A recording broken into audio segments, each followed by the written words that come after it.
Assalamualaikum warahmatullahi wabarakatuh. Pada kesempatan kali ini kita akan mempelajari tentang analisis mineral. Apakah yang dimaksud dengan analisis mineral? Bahan pangan mengandung abu sebagai komponen anorganik yang tersusun atas beberapa jenis mineral dengan komposisi yang beragam. Elemen anorganik tersebut merupakan sisa pembakaran senyawa organik yang disebut dengan abu. Pangan sumber mineral ini contohnya ada susu, telur, biji-bijian, serealia, buah, dan sayur, serta air minum. Klasifikasi mineral diantaranya yaitu ada mineral esensial, contohnya ada kelompok mineral makro seperti kalsium, magnesium, natrium, kalium, fosfor, klor, dan sulfur. Pada kelompok mineral mikro, contohnya ada mangan, besi, tembaga, zinc, dan selenium. Yang kedua ada mineral kemungkinan esensial seperti arsen, bromin, dan kadmium. Mineral non-esensial seperti aluminium, antimon, bismut, boron, timbal, air raksa, rubidium, perak, dan titanium. Sedangkan yang keempat ada mineral yang berpotensi toksik seperti tembaga, Cu, selenium atau Se, arsen, timbal, dan air raksa. Fungsi mineral seperti yang kita tahu, yang pertama sebagai penyusun kerangka tubuh, yang kedua mempertahankan, mengatur sifat fisik dari sistem koloid, misalnya viskositas, difusi, dan tekanan osmose. Yang ketiga mengatur keseimbangan asam dan basa. Yang keempat sebagai komponen enzim ataupun aktivator enzim. Mineral kita temui dalam bahan pangan. Yang pertama terikat dengan senyawa organik, contohnya hemoglobin dan juga enzim. Yang kedua sebagai garam atau biasa dikenal dengan NaCl, ada juga CaCO3. Selanjutnya ada ion bebas, contohnya Na+, Ca+, dan Cl-. Mineral dalam bahan pangan ini berasal dari yang pertama, alami ada di dalam bahan pangan. Pada pangan nabati yang berasal dari tanah dan air, sedangkan pada pangan hewani dapat berasal dari pakan atau minumannya. Jadi kandungan mineral dalam bahan pangan ini bisa disebabkan karena asal dari makanan tersebut, tanah dan juga air yang digunakan. Juga pada pangan hewani berasal dari pakan atau minum yang dikonsumsi oleh hewan tersebut. Selanjutnya, mineral yang sengaja ditambahkan dalam bahan pangan. Penambahan tersebut karena program fortifikasi maupun dibutuhkan dalam proses pengolahan. Contohnya, fortifikasi yodium pada garam meja, penambahan garam kalsium dalam pembuatan tahu. Selanjutnya, kontaminan yaitu berasal dari air, udara, alat yang dipakai untuk pengolahan, pupuk, bahan kimia untuk memberantas hama, penyakit, dan sebagainya. Pentingnya mineral dalam diet, 98% kalsium dan 80% fosfor dalam tubuh ada di kerangka tubuh. Sodium, potasium, kalsium, dan magnesium ini berperan dalam sistem syaraf dan kontraksi otot. Sementara asam HCl dalam lambung mempengaruhi kelarutan dan penyerapan berbagai mineral dalam diet makanan. Pemilihan metode yang digunakan untuk melakukan analisis mineral yaitu volume sampel yang akan dianalisis, sensitivitas, ada tidaknya alat dan biaya analisis, juga waktu yang tersedia. Berikut beberapa contoh metode analisis mineral.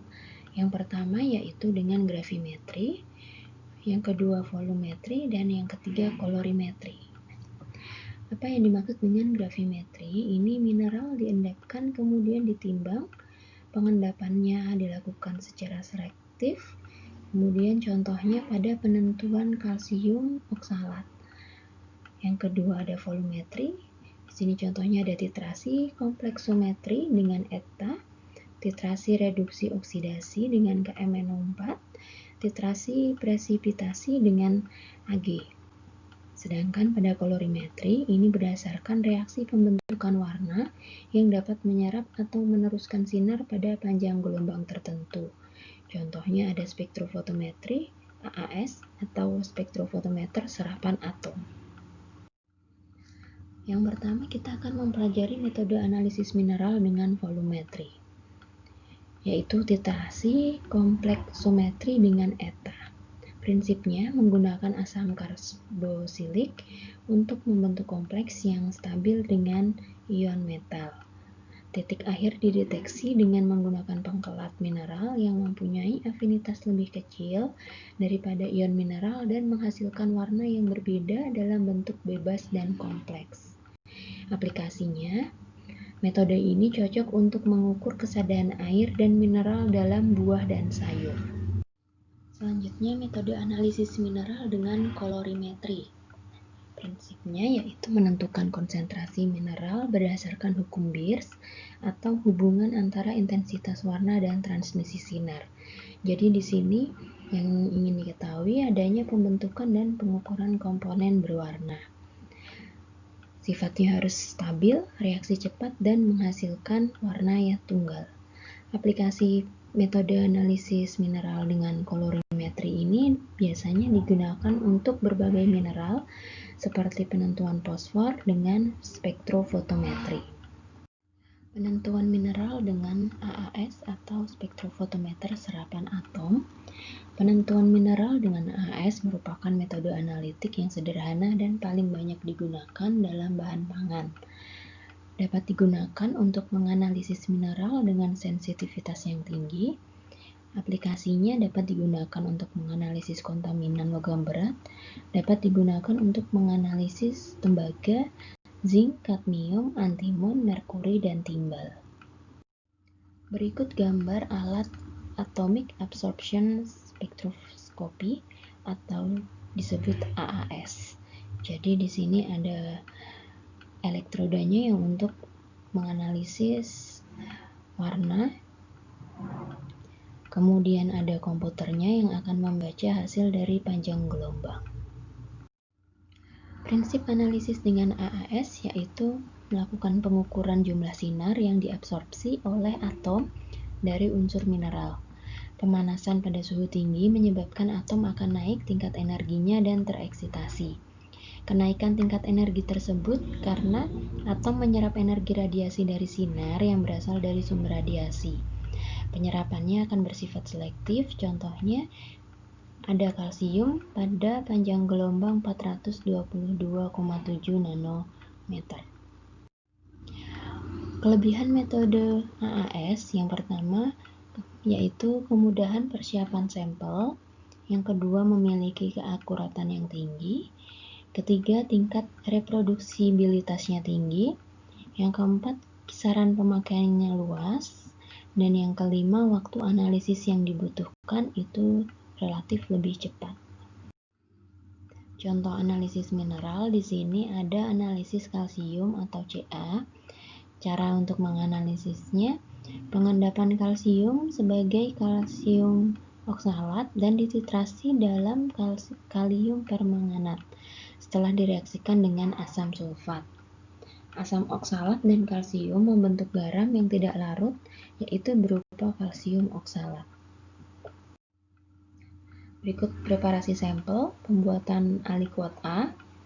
Di sini ada 6-8 gram abu sampel dilarutkan dalam HCl dengan perbandingan 1:4 dan diuapkan airnya sampai pekat lalu dikeringkan. Ditambah 5-10 ml HCl pekat dan 50 ml aquades. Selanjutnya disaring dengan Wetman nomor 52, dibilas dengan aquades, filtrat diencerkan sampai 200 ml.